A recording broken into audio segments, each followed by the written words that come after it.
anybody's put on Putin since the war started. But we have 85 co-sponsors to give this president. It's hurting Russia very good, the sanctions. Oh, yeah. So this bill would allow. And India also has low. Yes, sir. So he put a 25% tariff on India for buying Russian oil.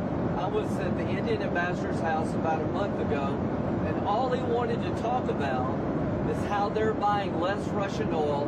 Would you tell the president to relieve the tariff? This stuff works. So I'm hoping we'll bring the bill up, and it's from 0 to 500. He picks the number. Nobody else does. But if you're buying cheap Russian oil, keeping Putin's war machine going, we're trying to give the president the ability to make that a hard choice by tariffs. I really do believe that what he did with India is the chief reason India is now buying substantially less Russian oil. So I hope we pass this bill soon. And after this, they wanted to make me happy, basically. He wanted to. Modi's a very good man. Yes. He's a good guy. He knew I was not happy, and it was important to make me happy. They do trade, and we can raise tariffs on them very quickly, and it would be very bad for them. All of that you said, you told me you were very thrilled. And I'll tell you something, the Russian economy is lousy. But what's really lousy is the Venezuelan economy.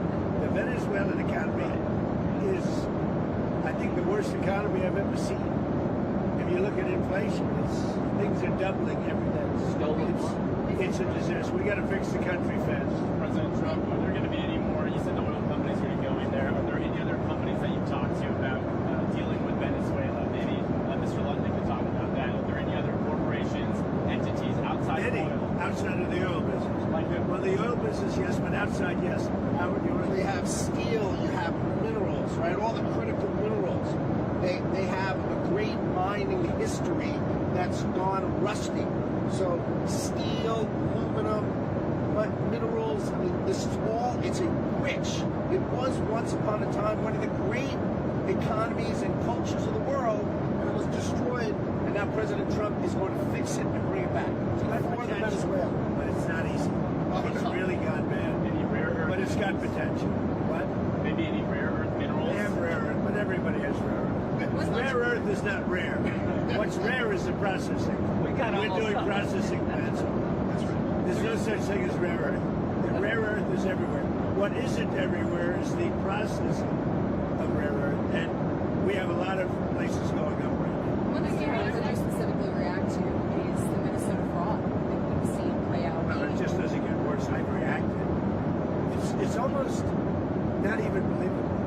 This very stupid, low IQ governor, he's a very stupid man, because, you know, I had a campaign against him with JD, and he's a stupid man, and he's a corrupt politician, and the Somalians are ripping off our country to the tune of, looks like $19 billion, but that's only what they can find. So usually when you're looking at 19, that would mean it could be 50, but the numbers are astronomical. Think of it. They have a dead country. They don't have government. They don't have anything. They don't have a military. All they do is run around shooting people and trying to capture ships. You know, we don't let them take ships anymore. You know why? We use the same exact missile on them that we use on the drug carriers. And it's very effective. You notice there's nobody capturing ships anymore? Because as they head out to go capture the ship, and the ship doesn't want to fire back because it's very flammable stuff in many cases. And the insurance companies don't want, because they build $1 billion ship, and they don't want anybody firing rockets into the ship. But we're hitting them so hard, and it's very similar. Same missile system. It's called deadly accurate. And you notice that ships aren't being taken anymore. The pirates aren't. no Somali pirates. It's actually very easy. They head out. We say, guess what? There's pirates. That's the end of the pirates. The shipping business is coming back. Because, see, these are little things that we're doing. And I'm doing it not just for American ships. I'm doing it worldwide. Because we don't want ships taken by Somalia pirates. But what they are doing is they're stealing money from the American taxpayer. And every one of them should be forced to leave this country, including Ilhan Omar, who who's a total crook. And she's one of the leaders of it. Not the only, because she's not that smart. But think of it. $19 billion at least they've stolen from Minnesota and from the United States. It's actually more from the United States because Minnesota puts in, and we're not going to pay it anymore. We're going to have Waltz go pay. We're not going to pay them, and we're not going to pay California, and we're not going to pay Illinois with that big slob of a governor that they have that doesn't want. You know, we brought down crime by 25%. He didn't do anything. He's not doing anything. But they want us to leave. He had a day where they had 17 murders, not too long ago. 17 murders and 77 people shot, but 17 died. And then he talks about, oh, we can handle it. He can't handle it. But we pull back, and we'll go in at the appropriate time. But we're the ones that brought the crime down. We brought it down 20%. They didn't bring it down. Pritzker didn't bring it down. Same thing with Gavin Newsom. If we didn't go in to Los Angeles 7 months ago when they had the riots, even the police commission, the head of police, said if we didn't have the federal government go in, we would have lost total control of the city of Los Angeles, and they would have had to cancel the Olympics. Speaking of Los Angeles, the National Guard, you pulled out the National Guard out of Portland We did. in Los Angeles. You know what? You know that Portland, we got it down to almost no crime, you know? But we pulled it out. We had a Supreme Court decision. We can go back. We're allowed to go back in. But we'll go back in when the crime starts. Look, the crime will soon start because they now know that we're out. And at the appropriate time, we'll go back in. And we may, if we're allowed to. The most powerful thing we haven't used the Insurrection Act. You're considering using the Insurrection Act? I've always considered it, but we haven't needed it anywhere. 48% of the presidents of this country have used it. Bush used it, I think, 22 times or something. You know, I mean, Bush the elder. Your short-term next 2 weeks, what do you need from Delcy Rodriguez? Just total access. We need total access. We need access to the oil and to other things in their country that allow us to rebuild their country. What are the things? A lot of things. Roads that aren't built, bridges that are falling down. Yeah, bridges that are falling down, nobody can go anywhere. On Greenland, What, Greenland now? yeah, on Greenland. How did we come up to Greenland? So, do you expect to take an action against Greenland? Well, I don't want to talk about Greenland. Let's talk about Venezuela, Russia, Ukraine, and we'll worry about Greenland in about 2 months. Let's talk about Greenland in 20 days. On Venezuela, we talked so much about energy. By the way, I will say this about Greenland. We need Greenland from a national security situation. It's so strategic. Right now, Greenland is covered with Russian and Chinese ships all over the place. We need Greenland from the standpoint of national security. And Denmark is not going to be able to do it, I can tell you. You know what Denmark did recently to boost up security in Greenland? They added one more dome sled. It's true. They thought that was a great move. What would the justification be for a claim to Greenland? What would the justification Oh, I don't want to talk about Greenland now. I just say this. We need Greenland from the standpoint of national security. And the European Union needs us to have it, and they know that. Are you worried that the operation in Venezuela will affect your relationship with Xi Jinping and China? No, I don't think so. I have a very good relationship. We have the power of tariffs, and he has other powers on us. Are you still planning to travel to see him in April? Yeah, I'll be going in April. I think there's some confusion from Americans and maybe the community world when it comes to what you said about Rodriguez earlier today in a phone interview. You said that she would face the same fate, if not worse, than Maduro. But it sounds like you're talking to her on the phone and wanting to work Not with me, her. my people. And It's the you same. are considering her power. Can you just clarify where you stand on Delcy Rodriguez right now being in? I don't have to tell you. I just say that she will face a situation probably worse than Maduro. Because, Maduro gave up immediately. So she could also He raised his hand, he gave up. And he did the right thing, but he gave up. So we were so effective, and it was so fast and violent. It was very violent. But we were so effective, he raised his hands and gave up. What was the most violent moment I don't want to tell you. Did you get a There were briefing? some bad moments, but there was some very violent moments. I don't want to tell you. Did you get a briefing at all on Maduro's first night in U.S. Yes. custody, and what can you tell us I about have a that? total briefing on every aspect of it, but I don't think it's appropriate to talk to the press about it. You'll find out. When it comes to him in court tomorrow, I mean, what's the end game here with Maduro? There Does is he just no rot idea. in a We're just U.S. going to go prison? through a slog of a trial. The judge is very respected. Judge Hellerstein is a highly respected judge. We'll see how we do. The case is it's infallible. People are so happy with what we've done. You know, you go down to Miami, you go down to a lot of places, and they're all dancing in the streets of this country. Now, he was a rough man. Killed millions of people.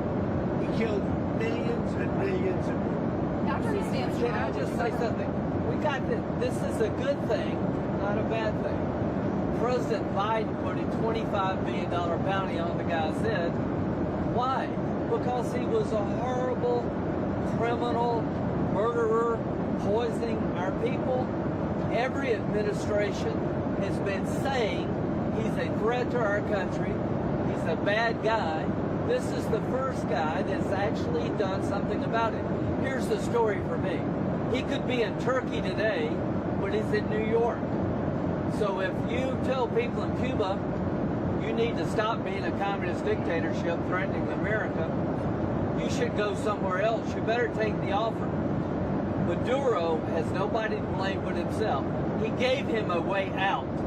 He chose to defy Trump and the U.S. military, and his ass is in jail where he deserves to be, and every president has said the same thing, but he didn't.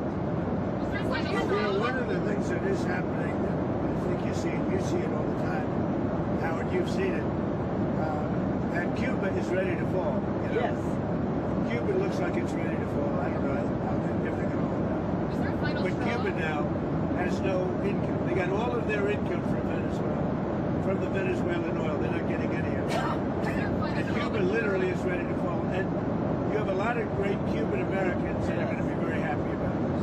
Marco Rubio has really had your ear, it seems, throughout this entire process. I know that Vice President Vance was just down the street when this whole operation was playing out, but would you say that Marco Rubio has your ear more than the Vice President right No, they now? both do. No. JD's very smart, doing a great job. And so is Mark. No, both. It sounds like I would he's say been equal. the go-to, and you were just talking about Cuba and what could come next there. Are you considering U.S. action in Cuba? We're not, I think it's just going to fall. I don't think we need any action. It looks like it's going down. It's going down for the count. You ever watch a fight? Yeah. They go down for the count. And Cuba looks like it's going down. What do you think, Howard? It's going down. They've lived off of Venezuela, right? The economics were all Venezuelan, right? That's why you said the protective force of Maduro was Cuban, right? They were Cuban guards.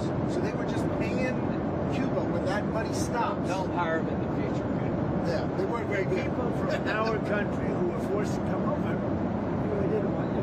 From Cuba. People from different countries like to stay in those countries, whatever. Whether it's good, bad, or indifferent. And people want to go back to Cuba, and they want to work in Cuba, but Cuba's going down for the count. Thank you very much, everybody. Is Elon Musk back in the fold? You had dinner with him last night at Elon's great. Did you guys chat? I say about Elon, he's 80% super genius and 20% he makes mistakes.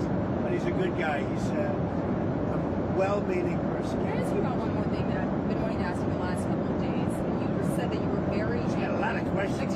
I do have a lot of Tell questions. him who you're with. Go ahead. I'm with News Nation. My name's Libby D. So you said that you were really very angry with the Ukrainian President Zelensky if he was the one who conducted that strike on women's residents. I don't believe that strike happened. Right. So Putin had said in that phone call to you that that strike happened. You came out and said that and you believed Putin. There was some criticism. There is something that happened fairly nearby, but had nothing to do with this. Why did you believe Putin in that moment? And then you say that about... Because nobody knew at that moment. I mean, that was the first I heard about it. So why not? He said that his house was attacked.